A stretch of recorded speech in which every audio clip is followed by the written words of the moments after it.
All right, guys, today we are going to continue on with empirical molecular formulas. So if you are not sure what an empirical molecular formula is, or you are looking to find empirical or molecular formulas from percent mass composition, please check out my video that is linked above.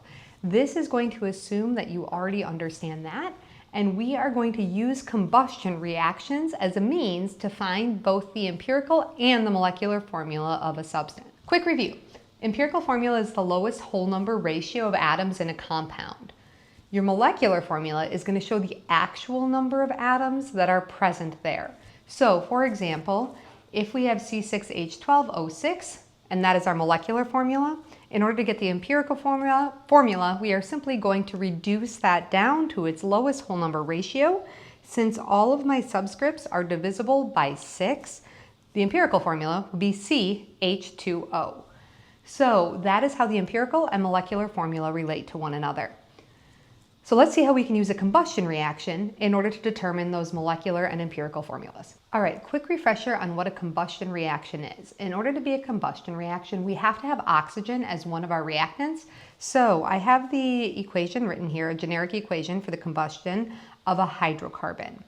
A hydrocarbon has some number of C's and H's. Now, it could also have oxygens, chlorines, or nitrogens, but it will always have C's and H's.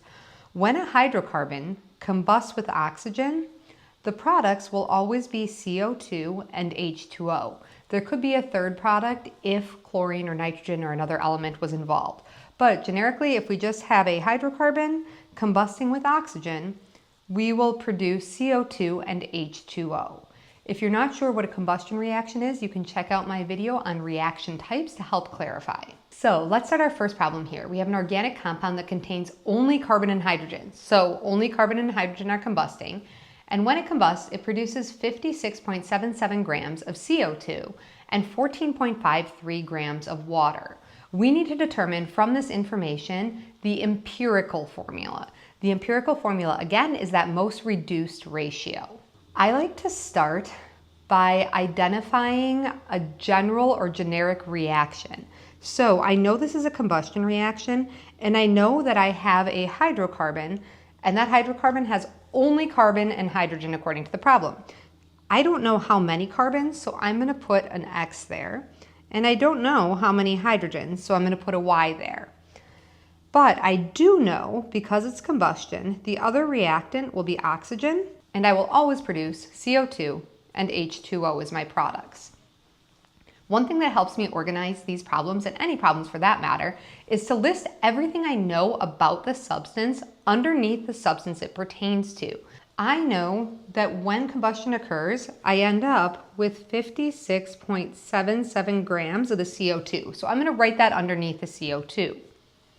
I also know that when it combusts, I end up with 14.53 grams of H2O. I'm going to write that number underneath my H2O. It is important to focus on each of our products individually. If I take a look first at the carbon dioxide, notice that carbon dioxide is the only place that carbon appears in my products. That means that every single atom of carbon must have originated from my hydrocarbon. So if I can figure out how many grams or how many moles of carbon I have, I know that every last atom of carbon had to come from the hydrocarbon, since atoms cannot be created or destroyed. So all of my carbon atoms end up right here. Likewise, when I look at the H2O, my second product, notice that every single H that comes out of this reaction originated right here in my hydrocarbon as well. All right, so we're going to do this as two problems. We're going to do one problem that focuses on the carbon and a second problem that focuses on the hydrogen. Let's start with the carbon. So in order to start with the carbon, I'm going to begin with the 56.77 grams of carbon dioxide. And what I'm going to do is I am going to figure out how many moles of carbon, just carbon, are found in that 56.77 grams of carbon dioxide. Remember that that number of moles that are present is going to be the same as the number of moles I started with in my hydrocarbon. So let's go ahead and convert our grams of carbon dioxide into moles. When I look at the periodic table, I find that there are 44 grams of carbon dioxide and 1 mole of carbon dioxide. Now, in every 1 mole of carbon dioxide, I have only 1 mole of carbon atoms. So for every 1 carbon dioxide, there's only 1 carbon. But in every mole of carbon dioxide, there are 2 oxygens as shown by the subscript. So I can use that to help me out when figuring out how much carbon is in my carbon dioxide. For every 1 mole of CO2, there's 1 mole of carbon. And again, I know that from the subscript. If no subscript is written, it's assumed there's 1. So for every 1 carbon dioxide, I have just 1 mole of carbon. Now, I can stop in moles here. I don't need to worry about grams of carbon because I'm trying to find the number that goes here for my x. How many carbons do I have? And those subscripts are always written in terms of moles. So once I get to moles, I am good. All right, so that means that I have 1.29 moles of carbon in my carbon dioxide, and all of those moles of carbon had to originate from my hydrocarbon at the beginning here. Let's do the same thing for our water. We know that we are starting with 14.53 grams of water. Now, from that water, I would like to determine how many moles of hydrogen I have. In order to do that, I'm going to go to the periodic table. I find that there are 18 grams in 1 mole of water. But remember that I don't care about the total amount of water. I want to isolate just the hydrogen out of that water. So again, I can find how many moles of hydrogen there are by focusing on this subscript here. This subscript tells me that there are 2 hydrogens in every 1 water molecule. For every 1 mole of H2O, this time I have 2 moles of H. Every H from the water originated in my hydrocarbon here at the beginning. So now I'm going to do the stoichiometry and solve. When I solve, I find that I have 1.64 moles of hydrogen. All right, so now I essentially have my empirical formula, my lowest ratio between the carbon and the hydrogen. The problem is that when I write formulas, I always need to write them in a whole number ratio. So I would never say C1.29 H 1.64 and leave that as my formula. Instead, I need to get that down to a whole number ratio. In order to get that to a whole number ratio, the easiest way to do that is to take the lowest number of moles that you got and divide by that number. That is going to set your lowest one to a whole number of 1. I'm going to do the same thing and divide the second one by 1.29. And when I do that, I get 1.25. All right, so I'm closer to a whole number ratio, but I'm still not quite there. If you would like more examples of what to do when you don't get a perfect whole number ratio, again, you can check out my earlier video on empirical and molecular formulas. I need these both to be whole numbers. So if I have a decimal like 0.25, I can easily get that to a whole number by multiplying by 4. But remember that whatever I do to one number, I'm going to have to do to the other. So I'm going to multiply this by 4, but I'm also going to have to multiply this by 4. That means that I am going to have 4 carbons for every 5 hydrogens. It's the exact same ratio that we had here, but we can't have decimal numbers in our formulas. So the whole number ratio would be C₄H₅. That is our empirical formula for this substance. So you can see that we were able to determine how many carbons and how many hydrogens were in our original hydrocarbon through the use of a combustion reaction and understanding that mass cannot be created or destroyed. So every carbon atom that goes in has to come back out. Same way, every hydrogen atom that goes in has to come back out. Let's take a look at a second problem. This second problem is a little more complex because this hydrocarbon contains not just carbon and hydrogen, but also oxygen. So that means we're going to have to do one more step.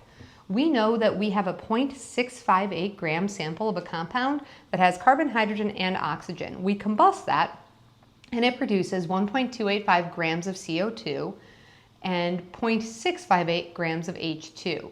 Mass spectrometry is used to find that the substance has a molar mass of 90 grams per mole. From this information, we need to determine both the empirical and the molecular formula. We're going to start the same way we did in the first problem. All right, we know this time our hydrocarbon has carbon, some number, so I'm going to call that X. We have some number of hydrogens, which I'm going to call Y, and some number of oxygens, which I'm going to call W. In order for it to be a combustion reaction, we must react it with O2, and our products are going to be CO2 and H2O. We are going to list everything we know underneath the substance that we know it about. So I know that I started by combusting a 0.658 grams sample of my hydrocarbon. That produced 1.285 grams of CO2 and 0.685 grams of H2O. All right, we're going to use the same idea here. So we know that all of the carbon that goes in to this combustion reaction is going to come out in the carbon dioxide. That means that we can use this number in order to determine how much carbon we started with. Just like last problem, we know that we have 0.658 grams of water, and from that water, we can determine how much H we have. And we know that all of the H that we end up with must have come from the H here. Now, the O's are tricky. It is tempting to just say, okay, I can figure out how much O I have in the carbon dioxide and how much O I have in the oxygen. But remember, although we can do that, it's not going to be super helpful because we don't know how much oxygen came from the hydrocarbon versus from the air when combustion occurred. Because of that, we can't assume that all of this oxygen came from the original hydrocarbon. We know that some of it came from the air. Let's start this problem the same way. The carbon and the hydrogen are going to be the easier two to find because we know exactly where it ends up in our products. So let's start with our carbon dioxide to isolate how much carbon we have. From the periodic table, I know that there are 44 grams of carbon dioxide and 1 mole of carbon dioxide. And once again, every 1 mole of CO2 is going to contain just 1 mole of C. When I do the math, I find that there are 0.0292 moles of carbon in the carbon dioxide, and every one of those carbon atoms had to come from my original hydrocarbon. Let's tackle the hydrogen next. From the amount of water produced, I can determine how much hydrogen I started with. So I'm going to go to the periodic table. I'm going to add up H2O, and I find that there are 18 grams of water in 1 mole of water. For every 1 mole of H2O, notice that I have 2 hydrogen atoms, so there's a 1-to-2 ratio there.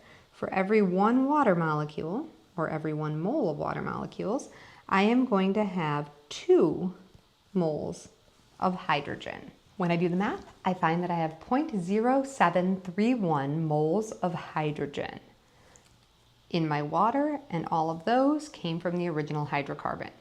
Now I'm left to tackle the oxygen. Again, the oxygen is trickier because not all of the oxygen is originating in my hydrocarbon. Some of it is originating in the air during the combustion reaction.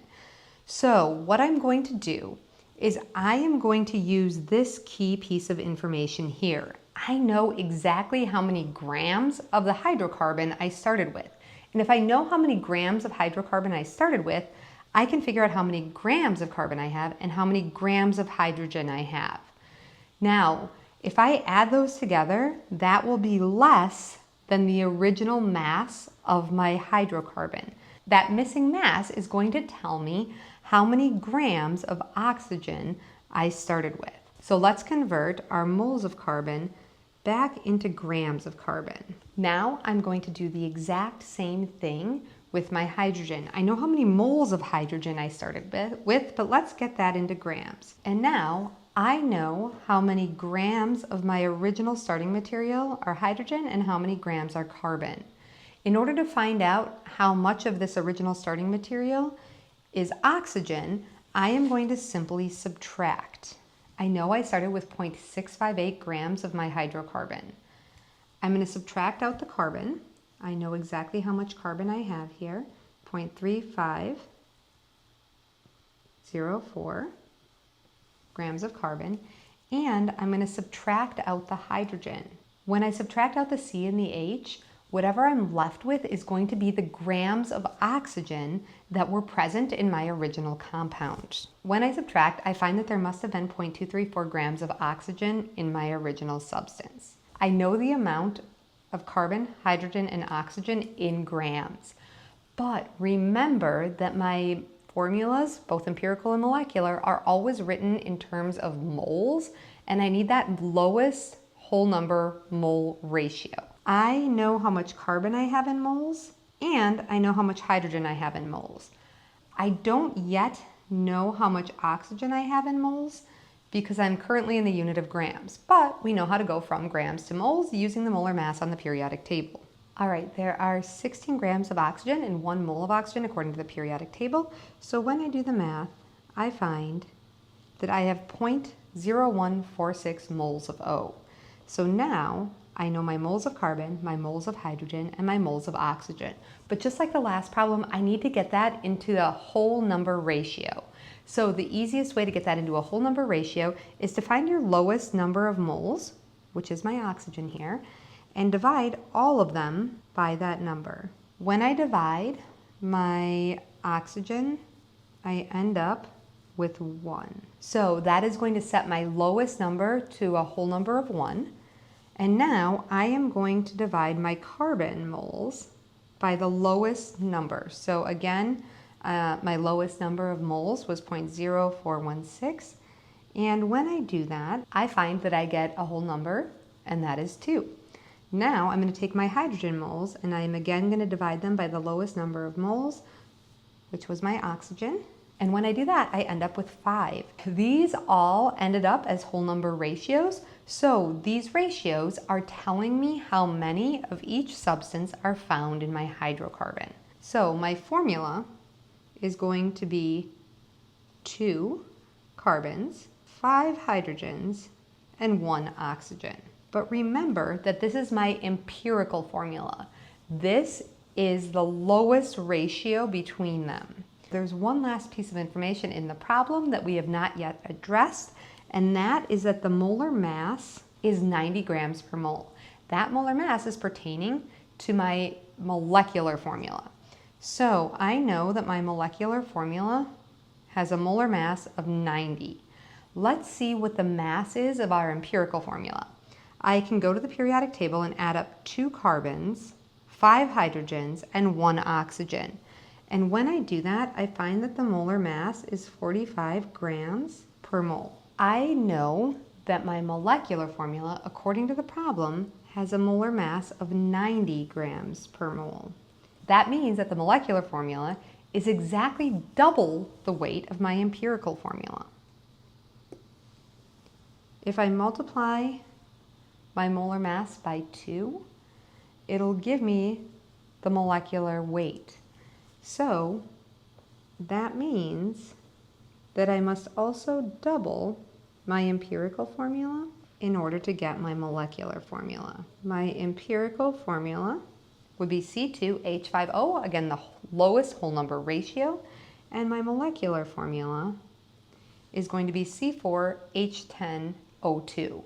Again, the same ratio, but everything is doubled from our empirical formula. We are able to find that all out from the combustion information given. All right, I hope that helped clear up empirical and molecular formulas and how to find them from combustion reactions. Although it's a lot of work, the more you practice it, the easier it gets. Thanks for watching, and don't forget to check out my other videos.